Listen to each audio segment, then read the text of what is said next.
Welcome to the court. This is Acker at basketball.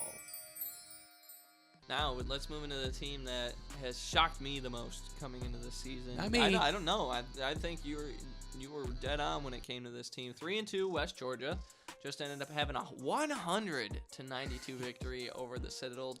Josh Smith with another great game, 27-3-3. Shelton Williams-Dryden also with a double-double, 22 and 11. Then also ended up winning by 2 this time in a much lower scoring contest against Tennessee Tech. Shelton Williams-Dryden, another double-double, 19 and 13, plus 2 steals in that game. Man, this guy's on fire. So, what vision did you see for this team coming into this year that you've seen throughout this season here? Right. Well, 2 things: experience. Right, the transfers they have in were experienced, and in a way of complementing Shelton's skill sets to take him out of that 5 role. You see with the scoring, but just even the shots and the ball distribution, other guys can score. Other guys can handle the ball. He doesn't have to do it all this year. So that was one. And the other thing was just size and the defensive end. Kenneth Chime, we talked about him. Javar Daniels. I just thought of something for Chime, by the way. Yes. So his name's spelled like chime, right? Yeah. So what if you say that Chime's out here ringing bells?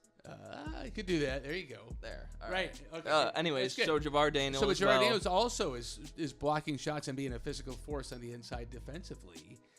They're pleasing to the eye to watch play. They play with pace.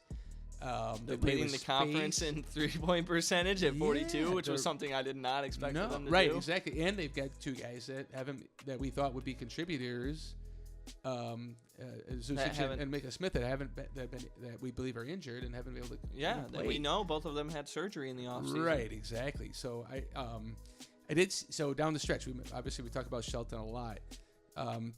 In the second game against Tennessee Tech, Georgia, the Wolves were up 54-40, 11-0 run by Tennessee Tech to bring it within 4. There was 4-minute media timeout. The next 2 possessions went to Shelton, 4 points. Really took a lot of heat off of him, but they were deliberate. They got the ball to him. He was calm. He was collected. He got fouled, and he hit a really nice bucket on a very patient offensive play.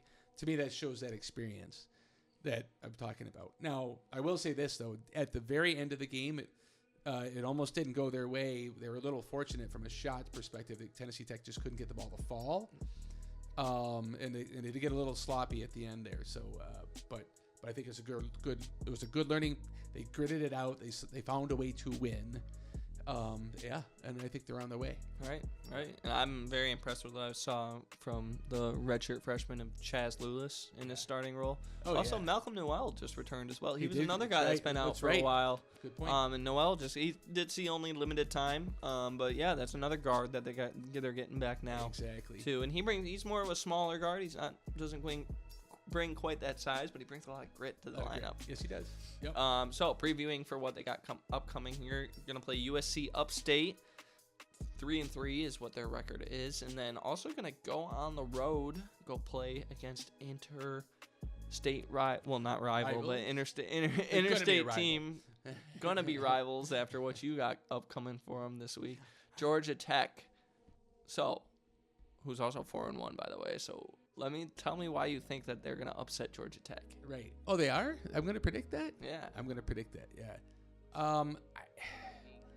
Georgia Tech hasn't played a hard schedule yet. Right. And West Georgia has played a hard schedule. They're just playing well.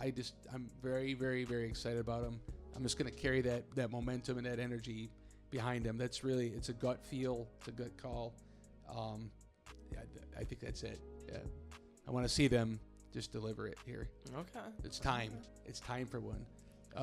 SC Upstate. Let's not skim past SC Upstate though. They're 3-3, but they're a good defensive team. Well, I've got 1-1. I could see it being a 2-0 week for West Georgia. I could also see it being an 0-2 week. Correct. Because I don't want it to be. So so that's why you went 2-0.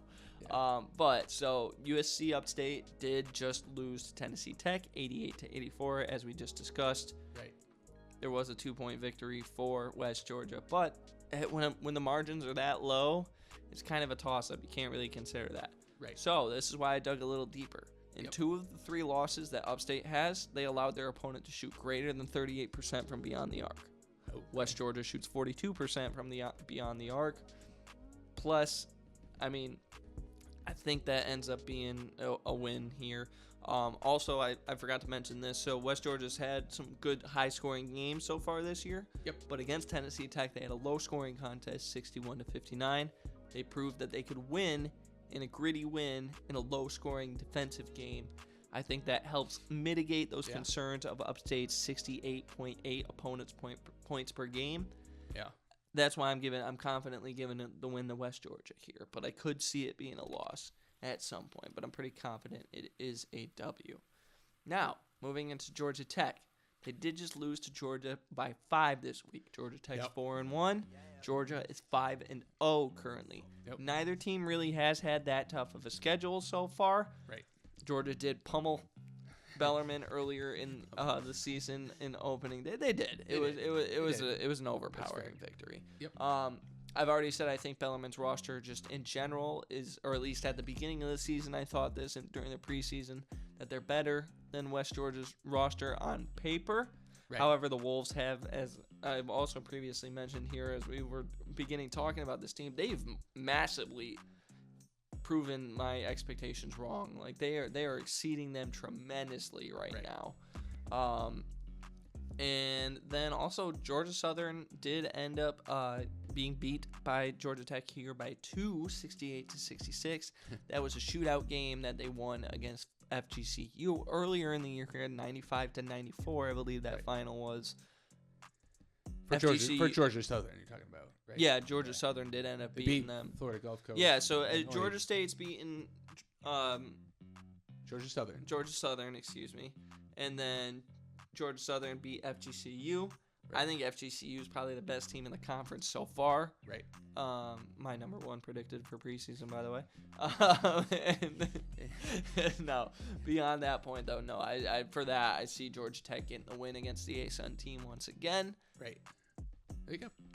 We'll see what happens, though. I could see it going either way here. Georgia Tech really hasn't played that tough of an opponent so far.